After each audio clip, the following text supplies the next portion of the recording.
actually, I was hoping he was going to do a talk on films. I wanted him as our resident film critic, because he is actually a professional film editor, video editor, and he knows a lot about film.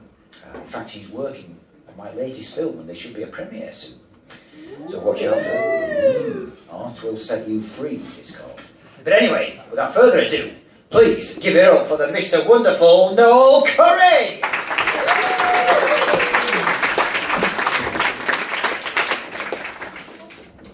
Okay. They say the secret to giving a better culture presentation is to talk about something that you're passionate about. Because if you're passionate, then the audience will share your zeal. So I'd like to reveal to you tonight one of my secret passions. Decorative plates. Those charming little knickknacks that can brighten up any home. You've all seen them, you might even have one yourself. And if you do have one yourself, how can I say this? I hate you. I hate you and the deformed offspring of crockery and art that you have stuck on your wall. I would gladly see every single one of them obliterated from the face of the earth. If someone makes a plate, which is basically just a tool for eating, and it's deemed to be so nice that somebody feels the need to stick it on a wall, and someone somewhere has seriously fucked up. So who's to blame? Well, the Chinese kicked off the whole thing in 600 AD when they discovered the process of making porcelain and started making plates. But they didn't start trading with us, the Europeans, until the 1300s. When they did start trading with us, porcelain, and most specifically plates, became one of the most popular items for sale. And it wasn't until the 1700s that a German potter discovered the Chinese process of making porcelain, and we started making them ourselves. And when we did start making them ourselves, it wasn't until the 1800s that the idea of putting plates on display came into kind of practice. It was a way of European noblemen used to display their pretty awful taste.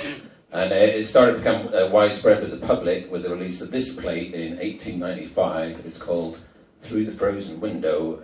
Was made by a Danish company and was wildly popular with the populace. People started collecting plates. And it wasn't until the 20th century that it managed to make its way across the Atlantic and started to affect our American friends. Christmas plates were very popular, and other kind of garish designs like this were very popular across the pond. So it was all kicked off by the Chinese, enthusiastically picked up by a bunch of European inbreeds, and then, like most terrible ideas, it was dragged into the modern age by our American friends. But we all know who is really to blame. Grannies. It seems like you have to reach a certain age before you think it's a good idea to pretend that a plate is a picture and stick it on a wall. But what is with this impulse to pretend that something is actually something else? There are a couple of other examples of the crimes against reason that this kind of thinking has led to. That poor dog. And those toilet roll doilies are just particularly monstrous. And I think this is the thing about decorative plates that irks me so. It's this, you're denying the plate's true nature by sticking it on a wall and not letting it be a plate. It's kind of plate prison. It's plate torture. We kind of accept it's nothing less than plate crucifixion. And the most popular room in the house to put up a decorative plate is actually the kitchen, which I just think is needlessly cruel to the plate. And we accept this behaviour as everyday and normal. But if you knew somebody had a chair that went and said, you can't sit on that, it's too nice, and in fact I'm going to nail it to a wall to display it better, we would question their sanity. And yet we ignore that the plate-shaped cries for help every day.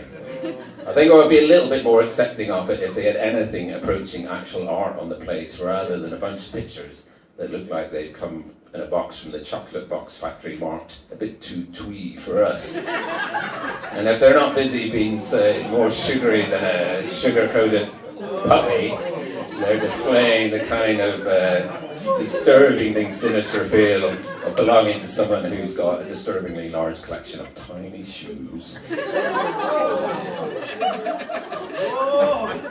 This is my wife's plate.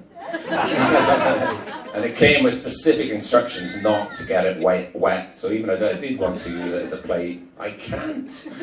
So, in summary, I've never met a decorative plate that wouldn't look better like this.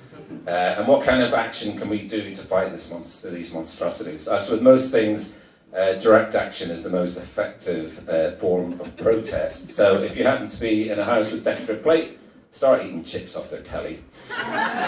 Stick a goldfish in their toilet, wipe their arse on their curtains, do whatever it needs to make them see the error of their ways, and together we shall prevail. Thank you very much for listening.